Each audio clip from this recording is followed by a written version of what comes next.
Kalau dari sudut pandang akademisi nih, Bung Rocky, gimana menanggapi tentang Lokavore ini, pengembangan pangan desa? Yang kita sebut pangan itu artinya kecukupan, bukan kelimpahan. Melimpah pangan artinya sampah. Jadi kita sebut kecukupan pangan. Di Amerika itu lebih banyak orang keluarin sampah dari kulkasnya ketimbang apa yang dimasukin itu. Di situ ada kelimpahan pangan. Tetapi bagi Indonesia yang kita tahu bahwa bumi ini menyediakan segala hal, konsep utamanya adalah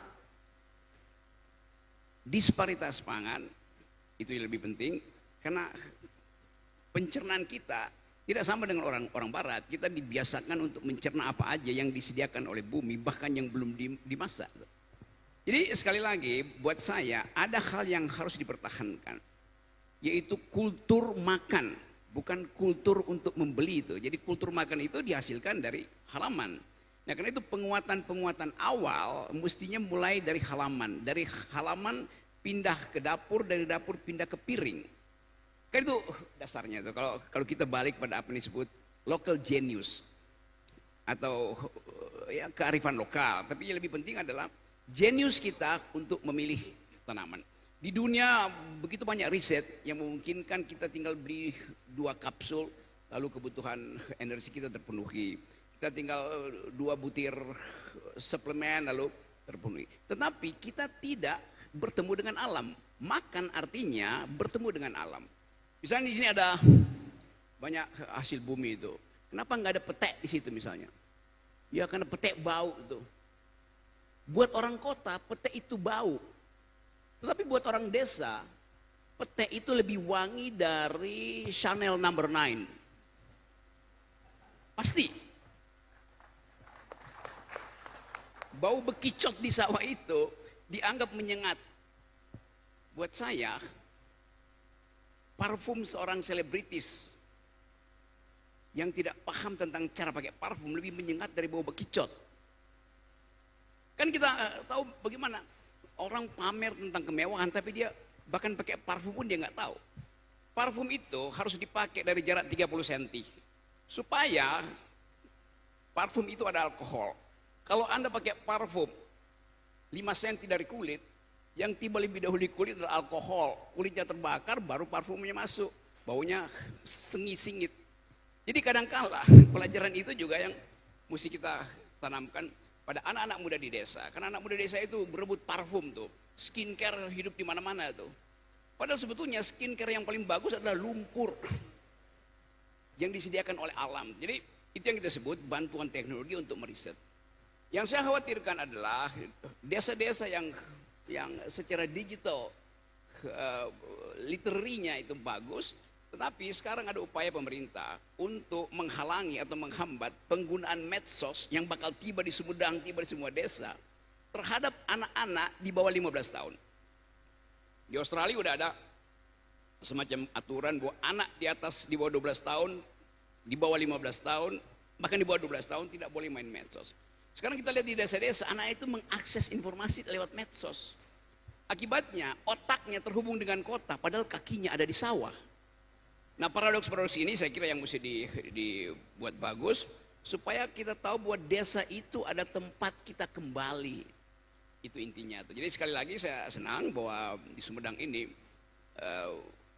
melek digital, tapi harus dilatih dengan baik supaya akses terhadap informasi itu tidak menghasilkan yang kita sebut konsumerisme atau konsumtivisme. Itu kira-kira. Jadi kita produksi pangan dari desa, kita produksi kebutuhan pokok kita, tetapi kita halangi produksi informasi itu masuk ke desa. Karena lama-lama akhirnya desa itu sekedar jadi tempat lahan pertanian, bukan tempat bertani. Beda antara lahan pertanian dan bertani. Bertani itu seluruh aktivitas keringat saya, gerak otot saya, kemampuan saya untuk beradaptasi dengan bunyi pohon yang sedang tumbang, alam semesta menghidupkan harapan. Itu satu lokasi yang kita sebut sebagai kesiapan manusia untuk bertemu dengan alam semesta. Jadi di Sumedang ini saya lihat tersedia semua hal. Jadi mungkin sebelum Tuhan menciptakan surga, dia dulu punya KTP di Sumedang. Tepuk tangan dong untuk Bung Rocky. Jadi tadi yang saya tangkap, pangan itu pertama buat kecukupan ya, bukan kelimpahan. Kecukupan tuh.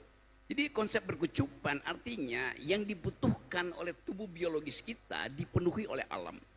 Yang berlebihan itu pasti jadi sampah. Kan itu prinsipnya kan. Kita makan untuk sesuatu yang menghidupkan harapan, wah besok kita akan makan tuh. Tapi kalau kita berpikir kita makan hari ini supaya minggu depan kita masih ada makan, maka kita timbun makanan. Begitu timbun makanan, fermentasi terjadi dalam 24 jam, dia langsung jadi sampah tuh. Nah itu pengaturan itu bisa dibantu oleh teknologi itu. Wah, jumlah energi, kalori kita, protein, berapa, supaya kita tidak mengambil melebihi yang disediakan oleh bumi. Nah, sekarang ada food estate, macam-macam, tapi saya termasuk orang yang pengkritik food estate itu. Karena itu semacam arogansi terhadap alam itu. Alam memberi kita kesempatan untuk menikmati dengan cara yang beradab, tapi food estate itu bumi dipupuk segala macam tuh, dipakai teknologi dan berlebihan akhirnya tuh.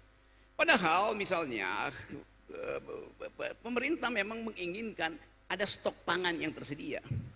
Tetapi kalau stok pangan itu diwujudkan dengan cara merusak alam, maka alam akan marah pada kita kan. Saya tahu bahwa pemerintahan Pak Presiden Prabowo berupaya untuk menyiapkan kondisi dasar supaya ada ketersediaan pangan, ada ketersediaan protein. Tetapi sekali lagi kita tahu bahwa Indonesia punya begitu banyak varietas pangan, itu bukan beras aja tuh. Jadi mungkin itu yang bisa diunggulkan. Kita sibuk bikin food estate di Papua dan akan ada 20 juta hektar akan dibabat hutan itu. Sementara 2 jam terbang dari Papua ke arah Darwin, di situ ada, Darwin itu adalah negara bagian paling utara dari Australia. 2 jam terbang dari Papua, kita tiba di Darwin ada penelitian tentang sagu. Lama-lama bahannya nggak ada karena sagunya dipapas di Papua kan. Jadi yang saya sebut sebagai keanekaragaman pangan itu lebih penting daripada satu monokultur pangan. Jadi kita juga mulai menganggap bahwa ya makan nasi itu kan ya kebutuhan orang kota tuh. Ya sedikit-sedikit kita boleh makan nasi. Tapi dari tadi saya makan hal-hal yang sebetulnya ditumbuhkan dari halaman rumah mak-mak. Tidak mungkin padi itu dari halaman rumah. Tapi pangan yang tersedia di kita itu didasarkan pada keinginan kita untuk menghemat energi produktivitas kita sambil membayangkan bahwa hidup sehat itu adalah pertaruhan peradaban. Oke, boleh tepuk tangannya dong untuk Bung Rocky.